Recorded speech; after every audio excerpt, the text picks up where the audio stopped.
అందరికీ శుభోదయం. మనం చేసే పనుల్లో విఘ్నాలు కలగకుండా అన్ని శుభాలు జరగడానికి ముందుగా మనం విఘ్నేశ్వరుని ప్రార్థిస్తాం కదా! అలాంటి విఘ్నేశ్వరుని గురించి మనం ఇప్పుడు తెలుసుకుందాం. పూర్వం గజ రూపంలో గల రాక్షసుడు శివుని గురించి ఘోర తపస్సు చేశాడు. అతని తపస్సుకు లోకాలు భీతి చెందాయి.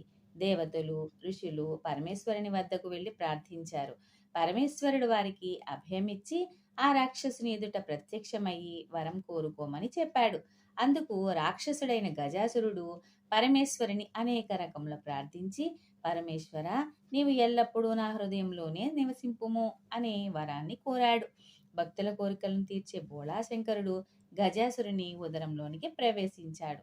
పార్వతీదేవి పరమేశ్వరునికై ఎదురు చూసి నందీశ్వరునితో, పరమేశ్వరుడు భక్తుని అనుగ్రహించడానికి వెళ్ళి ఇంకనూ తిరిగి రాలేదు అని చెబుతూ ఉండగా నారద మహర్షి వచ్చి మందహాసముగా, అమ్మా పార్వతీదేవి, పరమేశ్వరుడు భక్తుని అనుగ్రహించుటకై వెళ్ళి ఆ రాక్షసునికి వరం ప్రసాదించాడు. ఆ వరప్రభావము వలన అతని ఉదరమున ప్రవేశించాడు. ఇంకెక్కడి పరమేశ్వరుడు అని చెప్పగానే పార్వతీదేవి హృదయం విచారంతో నిండిపోయింది. నారదుని మాటలు విన్న పార్వతీదేవి విష్ణుమూర్తిని ప్రార్థించింది. విష్ణుమూర్తి కనిపించగానే, మహాత్మా, నీవు పూర్వం భస్మాసుర రాక్షసుని నుండి మోహిని అవతారం ధరించి పరమేశ్వరుని రక్షించావు. ఇప్పుడు కూడా ఏదో ఒక ఉపాయంతో నా భర్తను రక్షించమని దుఃఖించింది. అంతటా విష్ణుమూర్తి పార్వతీదేవిని ఓదార్చి బ్రహ్మాది దేవతలను పిలిపించి ఆ గజాసురుడైన రాక్షసుని సంహరించుటకు గంగిరెద్దు మేళమే తగినదని నిశ్చయించి నందీశ్వరుని గంగిరెద్దుగా అలంకరించి బ్రహ్మాది దేవతలందరి చేతను తల ఒక వాయిద్యాన్ని ధరింపచేసి తాను చిరుగంటలు, సన్నాయి ధరించి ఆ గజాసురుని పురానికి వెళ్ళి అత్యద్భుతంగా ఆడించుచూ ఉన్నాడు. గజాసురుడు భటుల వలన విని వారిని తన వద్దకు పిలిపించి తన భవనం ముందు ఆడమని ఆజ్ఞాపించాడు. బ్రహ్మాది దేవతలు వాయిద్య విశేషాలతో జగన్నాటక సూత్రధారి అయిన శ్రీ మహావిష్ణువు చిత్ర విచిత్రముగా గంగిరెద్దును ఆడించాడు.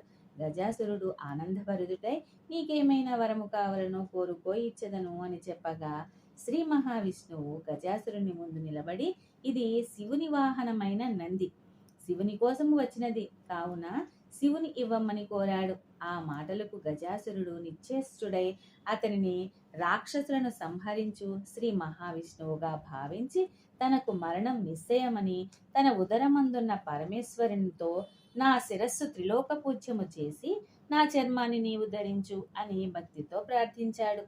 విష్ణుమూర్తికి అతడు అంగీకారం తెలిపినంతటనే నందిని ప్రేరేపించాడు. నంది తన కొమ్ములతో గజాసురుని చీల్చి సంహరించింది. శివుడు గజాసురుని ఉదరం నుంచి బయటకు వచ్చి విష్ణుమూర్తిని స్తుతించాడు. శ్రీ మహావిష్ణువు దుష్టులకు ఇట్టి వరములను ఇవ్వకూడదని, ఇచ్చినచో పాముకు పాలు పోసినట్టు అవుతుందని చెప్పి వైకుంఠానికి వెళ్ళిపోయాడు. శివుడు నందినికి కైలాసానికి వెళ్ళాడు. కైలాసంలో పార్వతీదేవి భర్త రాకను గురించి దేవతల వలన విని ఆనందంగా అభ్యంగన స్నానము చేస్తూ నలుగు పిండితో ఒక బాలుని చేసి ప్రాణప్రతిష్ఠ చేసి వాకిలి ద్వారమున కాపుగా ఉంచినది. స్నానము పూర్తి చేసిన పిమ్మట పార్వతీదేవి సర్వాభరణములను అలంకరించుకుంటూ భర్త కోసం నిరీక్షిస్తున్నది. ఆ సమయంలో పరమేశ్వరుడు నంది వాహనంపై కైలాసానికి వచ్చి లోపలికి వెళ్ళుటకు ప్రయత్నిస్తూ ఉండగా వాకిలి ద్వారంలో గల బాలుడు పరమేశ్వరుని అడ్డగించాడు. పరమశివుడు శాంతంగా చెప్పిన ఆ బాలుడు వినకపోయేసరికి శివునికి ఆగ్రహం కలిగి త్రిశూలంతో ఆ బాలుని కంఠాన్ని ఖండించాడు. పరమేశ్వరుడు లోపలికి వెళ్ళగానే పార్వతీదేవి భర్తను చూసి ఆర్ఘ్యపాద్యాదులతో పూజించింది. వారు ప్రియముగా మాట్లాడుకునే సమయంలో ద్వారంలో గల బాలుడి విషయం ప్రస్తావనకు రాగా పార్వతీదేవి వలన విషయం విన్న శివుడు తాను తెచ్చిన గజాసుర శిరమును ఆ బాలుని శిరమునకు అతికించి ప్రాణప్రతిష్ఠ చేసి గజానన నామమున పుత్ర ప్రేమతో పెంచుకుంటున్నారు. గజాననుడు తన తల్లిదండ్రులను భక్తి శ్రద్ధలతో పూజిస్తున్నాడు. గజాననుడు సులభంగా సంచరించడానికి అనింజుడని ఎలుకను వాహనంగా చేసుకున్నాడు.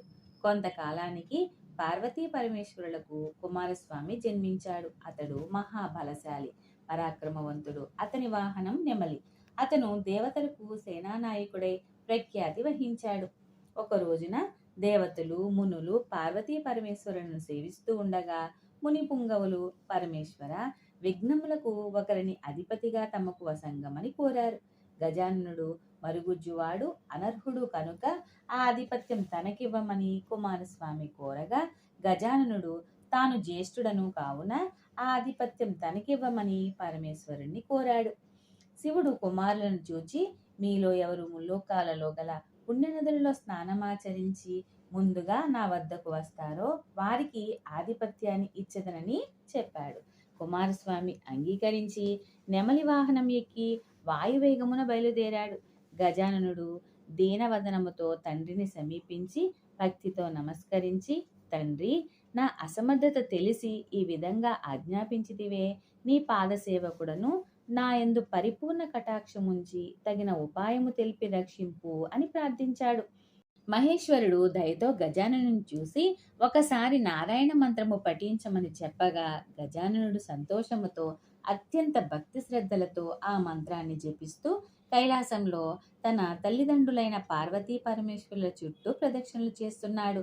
ఆ మంత్ర ప్రభావమున అంతకు పూర్వం గంగానదికి స్నానమాచరించుటకు వెళ్లిన కుమారస్వామికి గజాననుడా నదిలో స్నానమాడి తనకెదురుగా వచ్చినట్లు కనిపించగా అతడు 3,50,00,000 నదులలో కూడా ఆ ప్రకారముగా చూసి ఆశ్చర్యపడి కైలాసానికి వెళ్ళి తండ్రి సమీపమున గజాననుని చూసి నమస్కరించి తన బలమును నిందించుకుని, తండ్రి, అన్నగారి మహిమ తెలియక మాట్లాడుతిని, క్షమింపుము, ఈ ఆధిపత్యము అన్నగారికే ఇచ్చివేయమని భక్తితో ప్రార్థించాడు.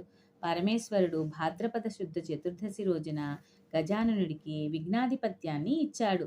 ఆ రోజున విఘ్నేశ్వరుడు తమ శక్తి కొలది కుడుములు, వడపప్పు, పిండి వంటలు, టెంకాయలు, పాలు, తేనె, అరటిపండ్లు, పానకము మున్నగున్నవి నైవేద్యంగా సమర్పిస్తారు. విఘ్నేశ్వరుడు కొన్ని ఆహార పదార్థాలను భక్షించి కొన్ని తన వాహనమైన మూషికమునకు ఇస్తాడు. గజాననుని భక్తి శ్రద్ధలతో పూజించిన మనం చేయు పనుల్లో విఘ్నాలు కలుగవని అన్ని శుభకార్యాలలో ముందుగా విఘ్నేశ్వరుని ప్రార్థించి పూజిస్తూ ఉంటాము.